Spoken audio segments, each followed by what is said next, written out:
I want you to just imagine something for a second.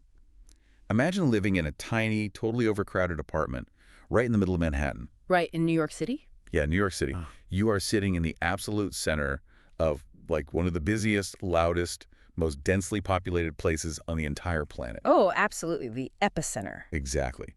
And if you just open a window, you can hear the sirens, the taxi horns, the sheer hum of millions of people walking the streets just a few floors down from you. Millions of people just living their lives. Right. Rushing to work, grabbing coffee, falling in love. But you never step foot outside. Never. Not for a day, not for a week.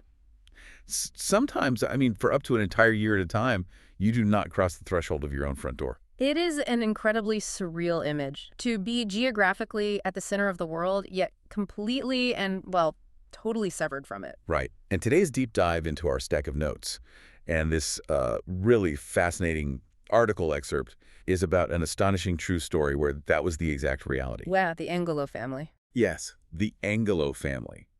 Specifically, we are diving into the lives of 6 brothers who lived this completely unimaginable scenario. It's a story that sounds like, I don't know, an elaborate piece of dystopian fiction, but it is entirely factual. It really is. Yeah. And our mission today is to figure out exactly how these 6 brothers, along with their sister, survived 14 years of imprisonment. And the warden wasn't the state. No, it was their own father. Their own father. We're going to explore how they used a massive, almost incomprehensible collection of Hollywood movies as their sole window into the real world. And of course, what happened when the psychological pressure finally backed up and they broke out. Exactly. Okay, let's unpack this. So to really understand the mechanics of how these brothers eventually escaped their situation, we have to first examine how a standard Manhattan apartment gets converted into a maximum security prison to begin with. Right, because their origins are highly unconventional. Unconventional is putting it mildly. The notes detail how the parents met, and honestly, it sounds like the opening scene of an indie romantic comedy. Totally. The mother, Suzanne Riesenfeld, is described as the young American hippie. Right. And she meets Oscar Angulo, who is described in our sources as a Peruvian drug addict and a musician. And where do they meet? On a train to Denmark. On a train to Denmark in the late 80s. It is a meeting of 2 very free-spirited, nomadic individuals. You have this intersection of, like, wanderlust, music, and the kind of chaotic freedom you'd associate with backpacking across Europe. Exactly. Yep. They connect, they eventually move to the United States, and they finally settle in New York to start a family. And they have a big family, 6 boys and 1 sister. Yeah, 7 kids in total. Mm-hmm. But this is where the romantic indie movie takes a very dark, psychological turn. Oscar, the father, develops an intense, paralyzing paranoia. He is absolutely terrified. He's terrified that his children are going to fall into a life of drugs and crime. Which, given his own background described in the text as a drug addict, well, it suggests a deeply personal fear. He is projecting his own past traumas onto his children. Yeah, that makes a lot of sense. But I wouldn't frame it merely as an overprotective instinct.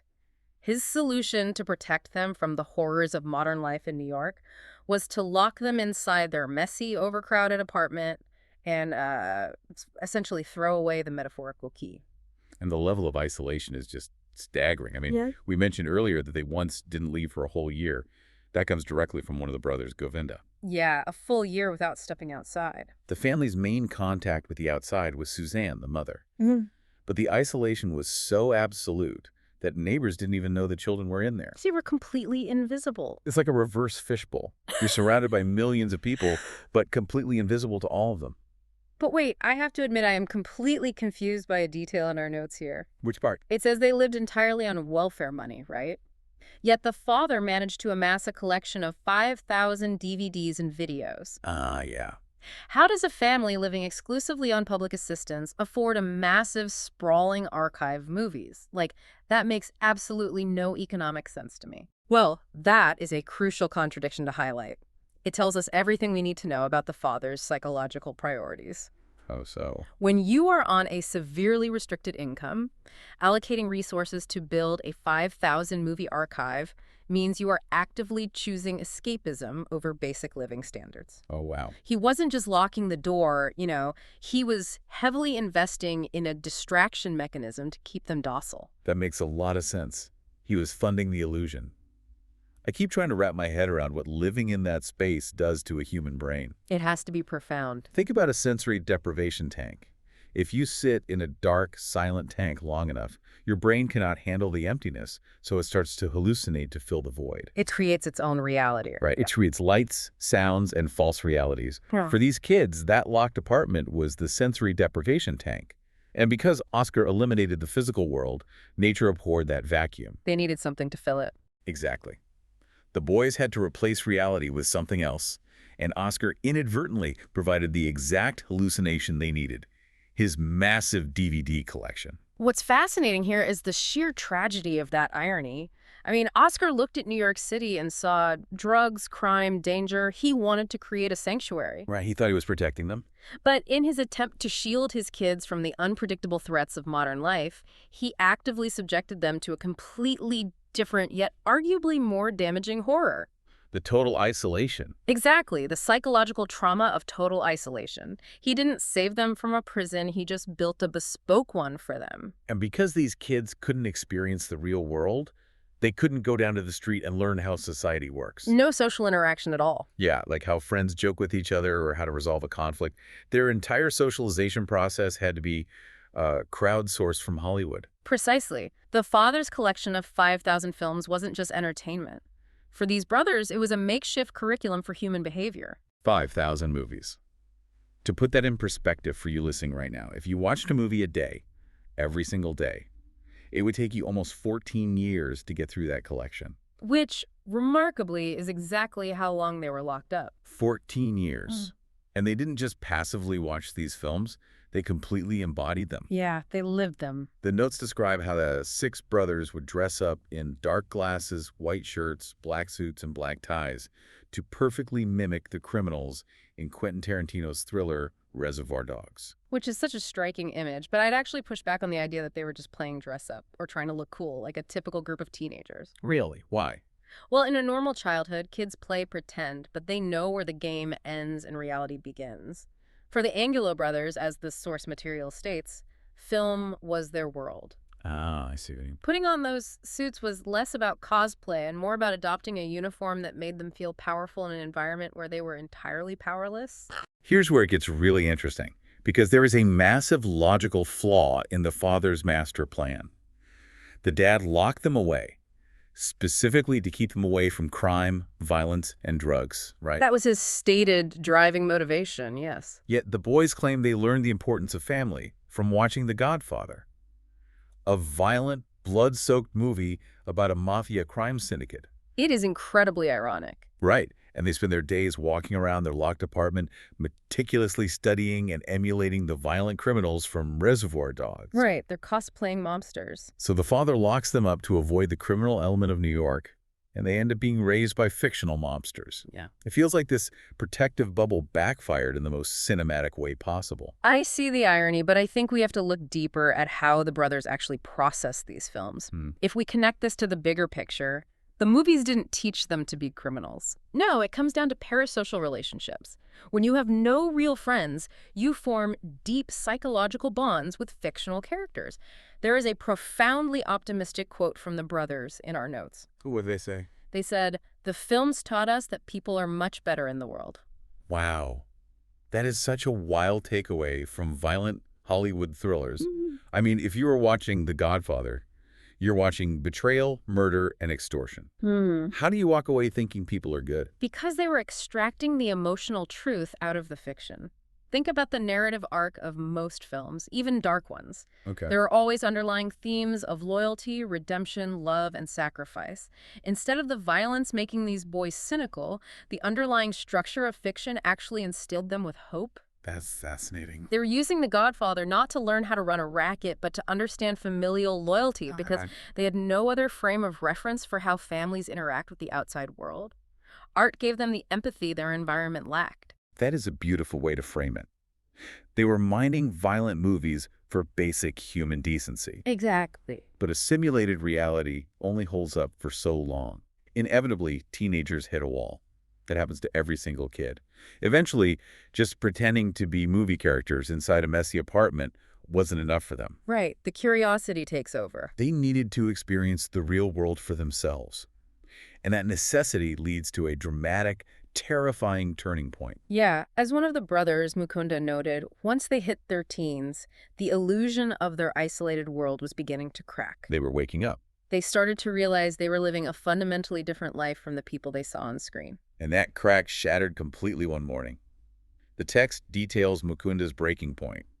He simply woke up one day and decided he was going to slip out while his dad was getting groceries. A huge risk. A massive risk. So he leaves the apartment building for the very first time in his life. But he doesn't just walk out in a t-shirt and jeans. The notes say he went out wearing a scary homemade mask. Which, as you would expect, immediately triggers a reaction from the outside world. Naturally. He steps out, and a local shopkeeper, alarmed by this teenager wandering around Manhattan in a terrifying homemade mask, calls the police. I try to put myself in Mukunda's shoes in that exact moment. Really? I strongly suspect that homemade mask wasn't just a physical disguise to hide his identity from his dad, Yeah. who might be walking around getting groceries. What do you think it was? I think it served as essential psychological armor. Imagine stepping out into Manhattan for the first time. The smell of the exhaust, the blinding sunlight, the sheer deafening volume of the traffic and the crowds. Total sensory overload. Exactly. Yeah. It's a massive sensory overload. Mm-hmm. That mask was his visor. It restricted his field of vision and gave him a physical barrier between his fragile, isolated reality and this overwhelming new planet he had just stepped onto. It kept him from short-circuiting. I think that's entirely accurate. The mask was his psychological safety equipment. It allowed him to observe the world without feeling fully exposed to it. But what happens next is the real pivot point of their entire lives. The police arrive. For most people, having the cops roll up on you during your first unauthorized day outside would induce sheer panic. I'd be terrified. Right. But the text explicitly notes that Mukunda relaxed to answer their questions. Which is incredible. How do you relax in that situation? Because he knows the script. Right. He has seen police officers interrogate suspects in hundreds, maybe thousands of movies. He understands the cop archetype. It's a procedural, and he knows how the dialogue is supposed to flow. That is wild. He's basically acting out a scene. Precisely. The police take him to a hospital where he stays for a week for a psychiatric evaluation before being returned home. And when he finally gets back to the apartment, he tells his dad things were going to be different. He explicitly says, "I had changed a lot." That 1 week in the hospital must have completely dismantled a 14-year regime of terror. It did. It fundamentally shifted the entire power dynamic of the household. Because he realized he could survive it. By stepping outside, interacting with the police, and surviving a week in a hospital, Mukunda proved to himself, and more importantly to his brothers, that the outside world was survivable. Right. The father's absolute authority was built on the lie that the outside world was an instant death sentence. The hospital stay proved that the world didn't want to destroy him. It actually took care of him. The spell was broken. Mukunda's solo mission, terrifying as it must have been behind that visor, essentially blew the apartment doors wide open. It changed everything. Because they realized the outside world wouldn't kill them, the apartment couldn't hold them anymore. It paved the way for the entire brotherhood to step into reality together. Following Mukunda's return, the dynamic was permanently altered. All 6 brothers began going out into the world. And true to form, they didn't go out in street clothes. No, they didn't. They went out unified, dressed in their matching Reservoir Dogs suits. Which brings us to the next massive milestone in their lives, and frankly, one of the most unbelievable parts of this entire story. It really is. On one of these early trips out into Manhattan, dressed in matching suits and ties, they are spotted by a documentary filmmaker named Crystal Moselle. Right. Now, the brothers tell her right away, we're not supposed to talk to strangers. But then they make this fascinating leap of faith, adding, but she's going to trust us. Notice the phrasing there, not, we are going to trust her, but she is going to trust us. Oh, yeah. They are actively applying the narrative confidence they learned from cinema. They allowed her into their lives. They showed her their massive film collection. And then, in a remarkable twist, they actually gave her jobs in the film industry, which gave her a chance to work alongside them. Right. Wait, I need to pause on that and really dig into the mechanics of this. They gave her jobs. How does that even happen? It sounds impossible, I know. These young men were literal prisoners in a locked apartment just a short time prior. They had 0 formal education, 0 networking skills, and 0 real-world experience. Yeah. How do they go from stepping outside in a homemade mask to facilitating professional work in the film industry? It sounds impossible until you realize that they already spoke the fluent language of the industry. Uh-huh. They hadn't lived in the real world, but they had spent 14 years intensely studying the medium of film. They instinctively understood three-act narrative structure. They understood pacing, lighting, character arcs, and dialogue. They were basically scholars. They were highly trained theorists. When they met creatives like Crystal Moselle, they essentially had a sociolinguistic cheat code to communicate with them. So what does this all mean? How do they transition so rapidly? All of this culminates in Moselle directing a critically acclaimed documentary about them called The Wolfpack, which completely changes their lives forever. Completely transformed them. The two youngest brothers even changed their legal names to Keanu and Glenn and declared they want to be rock musicians. This raises an important question about human adaptability, but also about the concept of hyper-reality. Crystal Moselle had a very telling observation during the filming. What did she say? She said, "I met these boys and was much more in the real world. There was no time to act." No time to act. That is profound, considering their entire existence up to that point was essentially a staged performance, mimicking movies in their living room to stay sane. Exactly. Suddenly, they were thrust into a world that didn't follow a script. They had to be purely authentic. Right. But here's the psychological catch. They didn't have a baseline authentic self to revert to because they were never allowed to develop one naturally in society. So what do they do? So when it came time to forge their own real-world identities, they reached back into the only toolbox they had. They adopted off-the-shelf Hollywood archetypes. For changing their names? Naming yourself Keanu, wanting to be a rock star, this is hyperreality.